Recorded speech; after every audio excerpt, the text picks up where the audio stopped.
Aatin ka ba o ipapakulong kita? Yan ang tila hamon ni Senator Risa Hontiveros kay Pastor Apollo Kibuloy.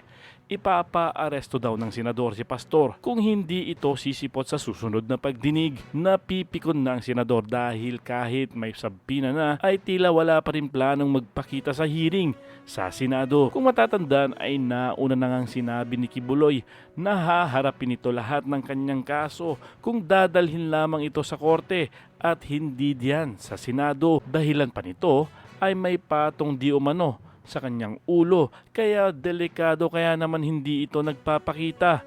Ayon naman sa mga netizens ay hindi naman raw trabaho ng mga senador ang ganitong hearing-hearing. Huwag na lamang daw pilitin na umaten si Pastor at derechahan na lang nakasuhan o ipahuli kung may pagkakasala ito. Ginagawang grandstanding lamang daw itong hearing ng mga senador gaya ni Larissa, Tulfo at iba pa. Gumawa na lang dapat daw ang mga ito ng batas para sa ikabubuti ng Pilipinas. Willing naman pala itong si Kibuloy. Ayaw lang niya sigurong harapin si Risa sa Senado. Ayon kay Kibuloy at saka kasabwat po itong Philippine government, no, sa ginagawa na yan. Anyway, pala si Kibuloy dito po sa mga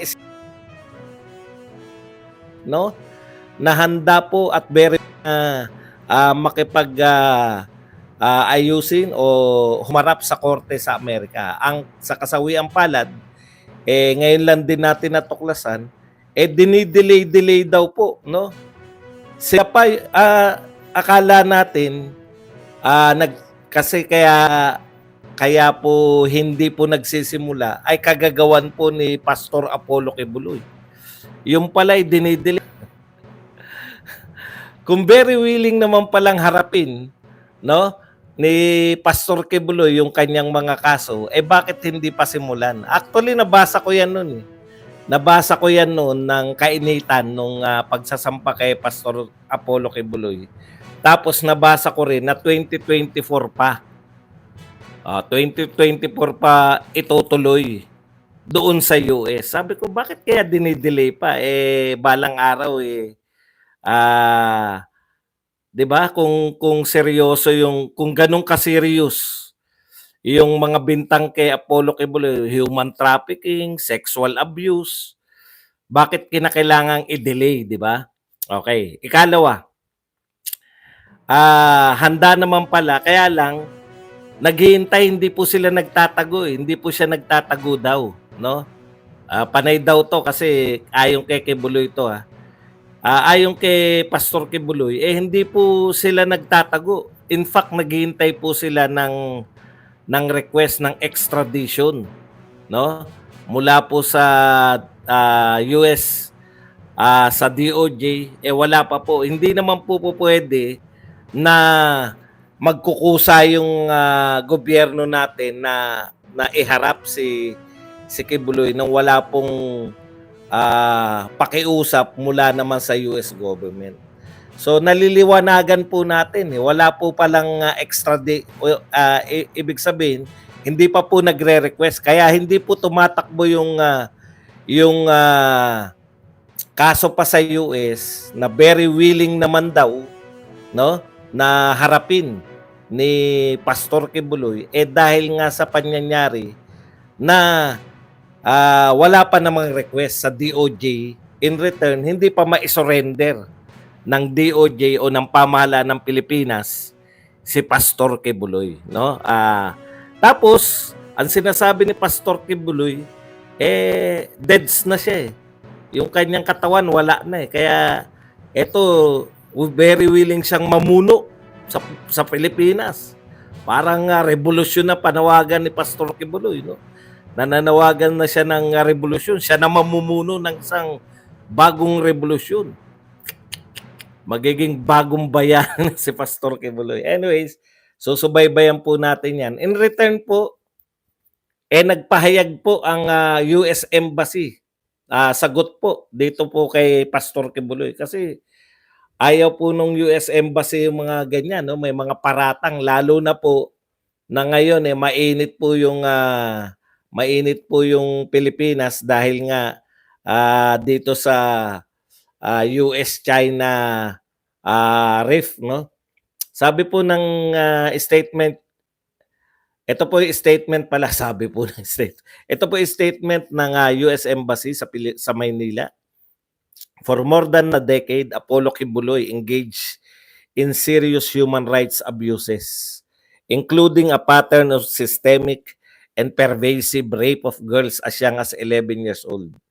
And he is currently on the FBI's most wanted list. We are confident that Kibuloy will face justice for his heinous crimes. Questions about legal proceedings should be directed to the US Department of Justice. O yun na nga po eh. Kaya nga po, dapat nga po, may request na rin, no? Willing naman daw si Pastor Kibuloy. Hindi po siya yung nagmamatigas na dito ko. Unlike po kala Duterte, no? Unlike po kay Pangulong Duterte na sinasabi nila, hindi kami papailalim dyan sa ICC. Ito po, sinabi ni Pastor Kibuloy na very willing naman siyang humarap. Hinihintay niya lang yung legal process. Magsimula na yung hearing sa Amerika. Yan yung problema eh. O ngayon, ganito na po kalala. Nagamit na pati yung persecution. Hindi mo rin masasabi na walang persecution. Dahil nariyan po yung SMNI. Nakita niyo naman kung anong ginagawa nila sa SMNI. Tapos si Pastor Kibuloy, yung mga anchor niya, no? Hindi mo rin masasabi na yan.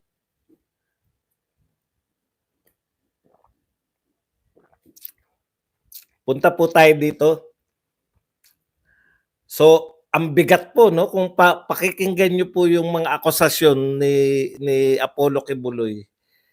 Grabe, no, talagang sabi ko ang lalala na parang kung makikinig tayo kay Pastor Kibuloy, talagang walang-wala. Ang hirap i-describe nung nung kalagayan natin, no? Kasi sabay-sabay. Habang mataas ang presyo, nagbabangayan yung mga congressman at mga senador. As in bangayan, ha? As in, tignan niyo po ang akusasyon ngayon. Kung magbabasa po kayo ng mga akusasyonan, ang sinasabi po ngayon ng mga congressman ay kay Amy, no? Ang sinasabi po ng mga congressman kay Amy, ang lakas na, eto, hanapin lang po natin. Ayan, araw-araw po yung mga congressman na nasa media ngayon, meron po silang press conference araw-araw.